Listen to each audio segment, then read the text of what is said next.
Em nome do Pai que me criou, do Filho que me resgatou e do Espírito Santo que me santificou. Divina vontade reina na minha vontade. Ó minha mãe, eu te amo e tu me amas. Dá-me um gole da divina vontade para minha alma. Me abençoa, Mãe, para que todas as minhas ações sejam feitas diante de vossos olhos maternais. Vinde, Espírito Santo, vinde por meio da poderosa intercessão do Imaculado Coração de Maria, vossa amadíssima esposa e nossa mãe. Amém. Eu não sou nada, Deus é tudo. Pai, eu te amo. Livro do Céu, volume 4, 2 de novembro de 1900. Quem habita em Jesus, nada no oceano de todos os contentamentos. Esta manhã me sentia toda oprimida e aflita, com a adição que o bendito Jesus não se fazia ver.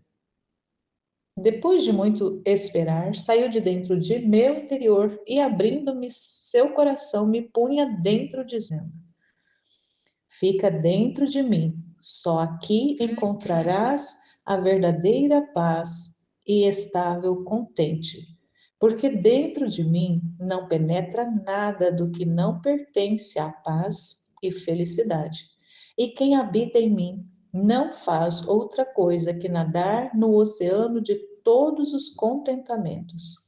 Enquanto ao sair de mim, ainda que a alma não se desse ao trabalho de nada, só de ver as ofensas que me fazem e o modo como me desgostam, já vem a participar nas aflições e fica perturbada por isso.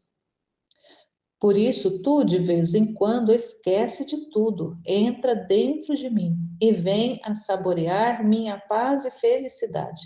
Depois sai fora e faz-me o ofício de reparadora minha. Dito isto, desapareceu. Nossa, que lindo, Senhor. Dentro de Jesus. Ele fez isso com ela, colocou ela lá dentro do coração dele e falou para ela: só aqui encontrarás a verdadeira paz e estável contente. Porque dentro de mim não penetra nada de que não pertence à paz e felicidade. E quem habita em mim não faz outra coisa que nadar no oceano de todos os contentamentos. Então, em Deus, dentro de Deus, no coração de Jesus, é o local da paz. É a paz completa, é o contente completo, é a felicidade completa dentro de Deus. Então, por isso a necessidade da gente compreender de estar dentro de Deus. Ele estar dentro de nós, nós estarmos dentro dele, essa é a realidade da vida na divina vontade. É uma vida de felicidade, de contentamento, de paz, mesmo que externamente as coisas não estejam agradáveis, que as coisas não estejam ordenadas, mesmo que as coisas não estejam favoráveis. Mas se a alma está dentro de Deus, ela está nessa paz, ela está nessa felicidade, ela está nesse contentamento, porque Ele é a fonte de todos os contentamentos. A vontade de Deus, a vontade divina em si. Quando Ele fala entra dentro de mim, Ele está também se referindo, entra dentro da minha vontade.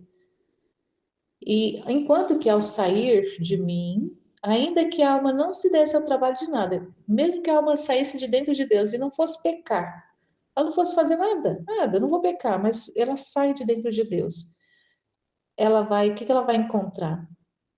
Ela vai ver as ofensas que se fazem a Deus e vai se desgostar do que está vendo, vai se desgostar do mundo, de ver o homem da forma como que está.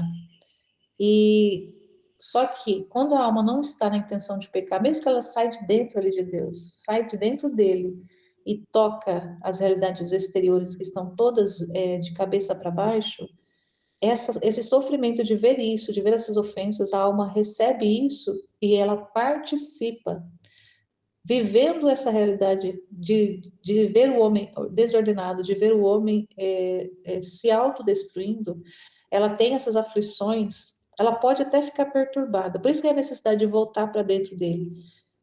Mas ela pode aproveitar essa realidade de estar vendo as coisas e reparar. Mas quanto que, se ela repara a partir de dentro de Deus, a alma não se perturba. Ela está unida com Ele, aí não se perturba de ver essas ofensas.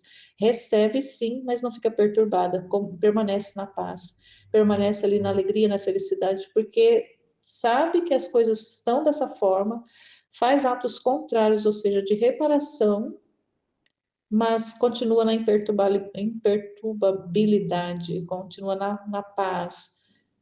Então é importante entender isso que Jesus está ensinando para a Luísa.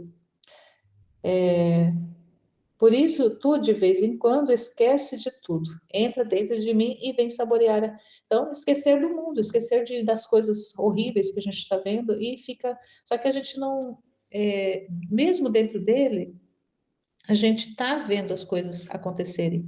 Só que se a gente está dentro de Deus, essas realidades não nos perturbam. Essa é a diferença de estar fora de Deus. Se estar fora de Deus, mesmo não estando pecado, essas realidades do mundo, das criaturas, do que a gente está vendo, essas coisas vão perturbar a alma, vai influir na alma, pode desestabilizar a alma, deixar a alma aflita. E então tá ali reparando, sim, mas pode deixar, essa perturbação pode se agravar. Então, por isso a necessidade de voltar para dentro dele imediatamente. Assim que sai, percebe que começa a perturbação, volta correndo para dentro de Deus, volta correndo para dentro de Deus e continua reparando dentro dele, a partir de dentro dele, porque dentro dele aí é que ele fala assim, ó, e depois sai, volta para ele, recebe ali saboreia essa paz, essa felicidade, e depois sai fora e faz o ofício de reparadora. Que muitas vezes como que a Luísa ficava quando ela tinha ali essa presença sensível de Deus, ela ficava absorvida com ele. Então, por que que ele deixava muitas e muitas vezes ela ter essa sensação de estar só, e ela reclamar da privação? Porque era o momento dela trabalhar na reparação, dela sofrer por ele, dela ofertar aquele sofrimento. Então, é interessante. No dia 8 de novembro de 1900, a obediência restitui a alma ao seu estado original. Continuando seus habituais atrasos ao vir, eu sentia todo o peso de sua privação, quando subitamente veio e, sem saber por que, me fez esta pergunta: Você me saberia dizer por que a obediência é tão glorificada e causa tanta honra de imprimir na alma a imagem divina? Eu, toda confusa, não soube o que responder, mas o bendito Jesus, com uma luz intelectual que me mandava, me respondeu ele mesmo. Mas como é por meio de luz e não de palavras, não tenho palavras para expressá-lo. Mas a obediência quer que o tente, para ver se consigo escrevê-lo, ainda que acredito que direi disparates e escreverei coisas que não concordarão, mas ponho toda a minha fé na obediência, especialmente que são coisas que se referem diretamente a ela. E agora começo a tentar. Então parecia-me que dizia: a obediência é tão glorificada porque tem virtude de descobrir desde as raízes as paixões humanas, destrói na alma tudo o que é terreno e material, e com grande honra sua, restitui à alma seu estado original, isto é, como foi criada por Deus, na justiça original, antes de ser expulsa do Éden terrestre. E neste sublime estado, a alma se sente fortemente atraída por tudo o que é bem. Sente connatural a ela tudo o que é bom, santo e perfeito, com um horror grandíssimo, mesmo à sombra do mal. Com esta natureza feliz, recebida pela peritíssima mão da obediência, a alma não experimenta mais dificuldade para reagir, seguir as ordens recebidas, muito mais que quem manda deve mandar sempre o bem. E eis como a obediência sabe imprimir bem a imagem divina. E não só isso, mas muda a natureza humana na divina.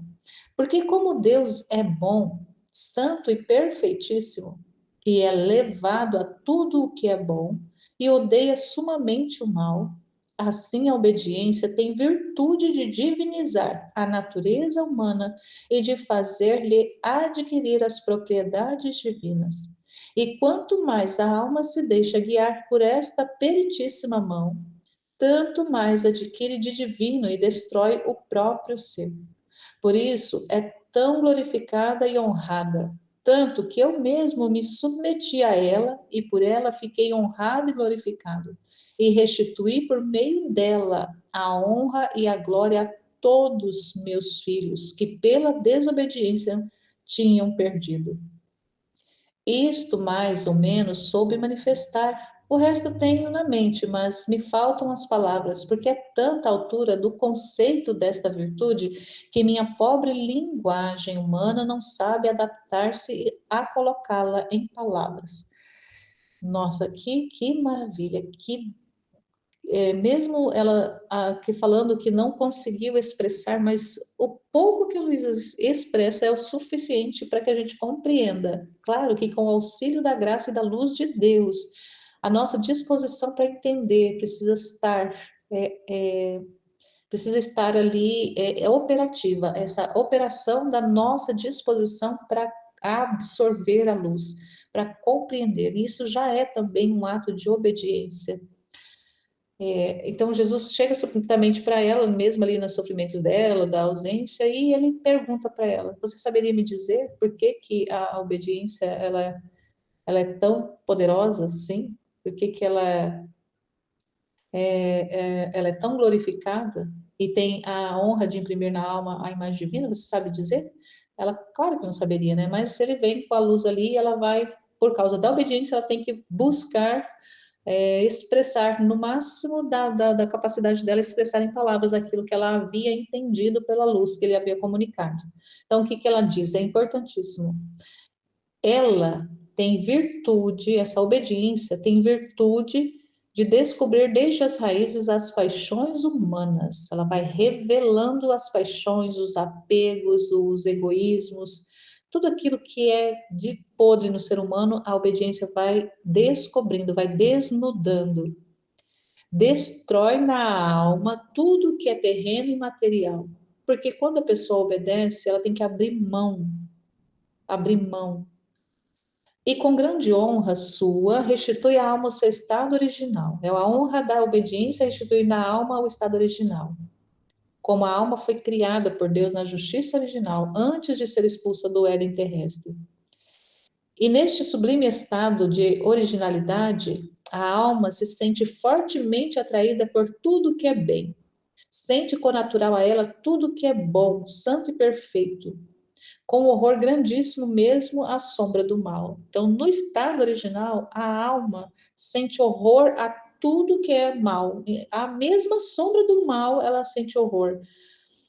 E ela é atraída como se fosse um imã para o bem, para tudo que é bem. E ela vai se sentindo como connatural, como se fosse natural o bem para ela. O bem é natural, o santo é natural, o perfeito é natural, o bom é natural para a alma. Nesse estado original, era assim que era que Deus é assim que Deus nos queria, nos quis lá na criação e nos quer hoje dentro desse estado perfeito. E dentro dessa natureza feliz, ou seja, nessa natureza original, concebida pela peritíssima mão da obediência, a alma não experimenta mais dificuldades para seguir as ordens recebidas. Por que que ela vai resistir à obediência? Se ela sabe que a obediência só vai trazer benefícios para ela, ela não vai mais resistir, ela não sente dificuldade nenhuma. Ela está pronta a obedecer, seja o que for. Mesmo porque aquele que está dando obediência só dá obediência para o bem. É essa a questão. Então, eis como a obediência sabe imprimir essa imagem divina, que vai mudar a natureza humana em divina. E Deus, como Ele é santo, bom e perfeitíssimo, e é levado a tudo que é bom, odeia sumamente o mal. Assim é Deus. Então, a alma, ao voltar a esse estado original, também volta a essa semelhança com Deus, volta a estar dentro dessa sintonia, dentro dessa frequência divina, e recebe porque é divinizada, recebe essa divinização, essa virtude da divinização da natureza, mas ela vem pelas mãos, as mãos, essas mãos que ele fala lá, peritíssimas, essa mão de perito que a obediência tem, ela tem uma perícia em fazer a alma voltar ao estado original. E enquanto eu, antes de ler o texto eu escutava a partilha da Aline, e aí na minha mente já veio assim que no por que que Jesus precisou se submeter à obediência? para reparar a atitude de desobediência de Adão. Então, o que foi a causa da desgraça humana? A desobediência. Então, por isso que a obediência, ela é a que vai restituir. Ela é essa perita que vai restituir, porque ela vai desfazendo aquilo que é humano, ela vai desnudando, vai desvelando aquilo que é humano, que são os apegos, as paixões, a vontade humana, os males da vontade humana. A obediência tem esse poder de desnudar os males da vontade humana. E a alma, se ela tiver disposição em aceitar a obediência como essa perita trabalhadora da alma, ela volta ao estado original, porque ela, ao se submeter à obediência, ela abre mão da sua vontade, ela abre mão do seu eu, ela abre mão da sua liberdade de escolher, de pensar, de fazer, de ser. Ela abre mão por causa da obediência. Então, ela tem esse poder. E Jesus fez esse processo, ele passou pela obediência. Então, se ele, sendo Deus, se submete à obediência para reparar a desobediência que levou a desordem ao ser humano, que trouxe a desordem ao ser humano, foi a desobediência que trouxe a desordem ao ser humano, ele se submete para reparar quem somos nós para não nos submetermos. E aí eu me lembrava também que quando a gente a gente não está sob a direção de um sacerdote, nós do grupo de estudos, somos leigos, Brasilzão afora, estudando em grupo e aprendendo, estamos sendo formados pela divina vontade, e ela escolhe a divina vontade também na ordem que ela escolhe uma pessoa para ser essa pessoa que vai estar direcionando os estudos, que vai estar direcionando as meditações e tudo mais. E nós precisamos ter essa consciência, até eu partilhei, agora vou colocar o vídeo da partilha do vídeo 3 do Retiro, e eu falei sobre isso, da importância, foi falado no vídeo, eu também meditei um pouco sobre a importância de estar sob a obediência de alguém.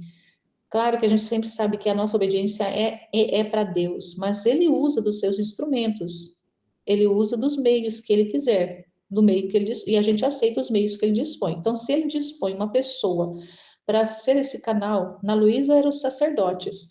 Aqui no nosso caso a gente não tem os sacerdotes, mas a gente está em comunhão com a igreja, mas no grupo de estudo a gente está submetidos também, a gente precisa ter essa humildade, sinceridade de estar submetido à orientação de uma pessoa e crer que é Deus nessa pessoa que está nos direcionando, que está nos orientando, e obedecer. Obedecer mesmo de forma crente, de forma não burra, não é uma obediência burra, mas é uma obediência amorosa, porque Deus, ele coloca a obediência, mas é uma obediência amorosa, é por amor. Por que Deus nos pede a obediência? Porque Ele nos ama e Ele sabe que nós precisamos obedecer. Por que existe uma hierarquia de obediência numa família? Os filhos precisam obedecer aos pais, porque essa é a ordem. Essa é a ordem estabelecida por Deus. Essa é a ordem deixa eu me lembrar aqui, porque assim, existe as leis naturais. Nas leis naturais existe ordem. E essa ordem nas leis naturais existe a submissão, a obediência. Para que as coisas sejam ordenadas no natural, na lei natural, existe ali uma obediência, existe uma submissão. Foi dessa forma que Deus fez, que Ele criou. Então, se Ele fez desse jeito, quem somos nós para querer dizer que Deus está errado? Não somos nada, não somos ninguém. Então, se Ele estabelece que é por meio da obediência que a ordenação vai chegar às coisas, vai chegar inclusive à nossa alma, a ordenação da nossa alma vai passar pela obediência. Se Ele estabelece dessa forma, nós só temos que dizer: sim, Senhor, eu aceito o processo, eu aceito o jeito que o Senhor quer. Então, assim, é o jeito que Deus quer, é o jeito que Deus estabelece. Então, se Ele estabelece que a obediência é essa que vai trabalhar na purificação da alma, na purificação interior, no desapego, na renúncia de si próprio, das próprias visões e de ser rei de si, né, de ser Deus de si, é a obediência que vai destronar o eu. A obediência destrona a vontade humana, ela destrona a vontade humana e coloca a divina no trono. É a obediência. Ontem mesmo ainda pensava, porque ouvindo o vídeo do retiro, eu ainda pensava bastante, meditava a respeito da obediência. O quanto que essa virtude, a obediência é uma virtude, porém ela não é uma virtude meramente humana. Ela se manifesta humanamente, sim, mas ela é uma virtude elevadíssima. Tanto elevadíssima que ela, o próprio Deus encarnado se submeteu a ela. Então a gente precisa entender isso. O próprio Deus encarnado se submete à obediência. Ela é uma virtude altíssima e que agora ele revela aqui, ela tem o poder de tornar a alma originalmente como ela foi criada, de trazer, de devolver a originalidade na alma, da forma como a alma foi criada. Saiu das mãos de Deus, da forma como a alma saiu das mãos de Deus, a obediência tem o poder de trazer de volta essa originalidade, de restituir essa originalidade. Então, se eu sei que a obediência tem esse poder de restituir a originalidade da alma, como que eu não vou obedecer? Como? Como não tem como não obedecer? Eu preciso, é uma necessidade. Aí eu entendo que a obediência é uma necessidade. Não é apenas um meio, um passo, não. Ela é uma necessidade. A obediência é uma necessidade. Ela destrói mesmo. Ela destrói destrona mesmo o nosso humano, o nosso querer. E semana passada eu fui alvo de uma correção e eu precisei obedecer, eu precisei acolher obedientemente, ou como assim, eu precisei acolher a correção de forma obediente, de forma ali amorosa, como sendo um trabalho de Deus através da pessoa, um trabalho divino através da pessoa. Eu entendi isso. Nossa, para mim foi uma graça muito grande entender que esse trabalho de correção e que eu preciso abaixar, quando eu abaixo a minha cabeça, eu não estou me humilhando como se eu fosse ali tendo aquela humilhação, ai, não, ela é aquela a gente abaixa a cabeça em gesto de humildade, de saber, eu preciso dessa correção, essa correção é importantíssima para mim, eu entendi isso. Então, quando eu entendi isso, eu falo o quê? Faça-se, Senhor, eu aceito, porque se eu falo, não, eu não aceito essa correção, você está errada, eu estou certa, eu viro um demônio, porque eu coloco a minha vontade no trono, eu coloco a minha vontade egoísta no trono. Então, entender isso para mim foi muito precioso. Foi uma luz poderosa que eu recebi. Meu Deus do céu. E assim, um amor de Deus tão grande. Eu fiquei assim, meu Deus, como que o Senhor me ama? Porque se o Senhor não me amasse desse jeito, o Senhor não ia me corrigir. O Senhor ia me deixar eu ficar no erro. O Senhor ia me deixar ficar no erro. E o Senhor me ama. Porque o Senhor me ama, o Senhor quer que eu caminhe junto com o Senhor. O Senhor quer que eu caminhe na mesma frequência que o Senhor. Então, o Senhor me corrige para que eu faça adesão ao seu plano, ao seu projeto. Então, há necessidade dessa destruição do eu, dessa destruição da vontade humana, ou melhor, ordenação. A vontade humana ela não é destruída, ela é ordenada. A obediência ordena a nossa vontade. A nossa vontade ela é ordenada quando ela está fundida com a de Deus, quando ela está submetida à de Deus. E a obediência faz isso, ela desnuda, ela desvela e vai mostrando. Então, quando a gente tende a não aceitar a obediência, a gente vai vendo, a gente vai perceber se a gente realmente estiver aberto, senão a gente desobedece e fica cego, a gente não enxerga as paixões, não enxerga os apegos. Mas se a gente se abre à obediência e aceita, a gente vai entender, nossa, como que havia sujeira aqui, hein? Como que havia desordem aqui, como que havia erro aqui, como que havia incoerência aqui. Mas a gente só vai enxergar se a gente obedecer. Se a gente não obedecer, a gente não enxerga. Se a gente não obedecer, a gente vai continuar na escuridão. E a vontade humana vai continuar no trono. Isso para mim foi muito precioso, foi assim muito precioso. Eu sei que ainda tem muito, muito, muito, muito ainda para caminhar. Eu ainda estou muito longe, Mas, assim, entendendo cada dia mais, um pouquinho mais, e hoje entendendo um pouquinho mais da importância da obediência, como que eu vou rejeitá-la? Não, eu preciso amá-la, eu preciso amar a obediência. Eu sempre fui muito resistente à obediência. É uma das virtudes que eu mais tinha resistência. Nossa, eu tinha aversão à obediência. Eu lembro que uma vez eu estava numa pregação e aí o pregador falou, falando de alguns erros lá da igreja, assim, das pessoas na igreja, e ele dizia assim, mas eu prefiro errar com a igreja do que acertar sozinho. Ele estava citando um santo que eu não lembro agora qual que é. É uma frase conhecida. E eu fiquei, dentro de mim, eu falei, eu, hein? Mas eu não erro com a igreja nunca. Se eu sei que está errado, eu vou ficar comigo. Porque eu sei que está certo, era essa postura que eu tinha. Eu tinha essa postura até pouquíssimo tempo. Se está certo, eu fico com o certo. Entendeu? Mas era o que? Era uma rebeldia à obediência. Eu muito, muito resistente. Eu sempre fui muito resistente à obediência, sempre muito. É assim, é uma coisa assim que Jesus está quebrando dentro de mim. E eu louvo, bendigo, agradeço por Ele estar usando de instrumentos, de circunstâncias, de pessoas para quebrar essa minha resistência. Eu não vou dizer que está 100% quebrada ainda, mas eu estou disponível para que ela venha desnudar dentro de mim tudo aquilo que ainda não é agradável a Deus, aquilo que ainda não é conforme o projeto original de Deus, porque eu quero que a minha alma seja aquilo para o qual ela foi feita para ser, originalmente o plano de Deus. Então é isso. Então eu estou eu eu passei muito recentemente passei a ter disposição para amar a obediência. Eu não posso dizer ainda que eu estou amando ela plenamente, mas à medida que eu vou compreendendo ela, eu estou amando. Eu estou nesse processo de namorar. Eu estou namorando. Eu podia dizer agora que eu estou namorando a obediência, porque eu estou vendo tanto bem que ela está comunicando para minha alma e o quanto que ela é necessária. Amém, Fiat?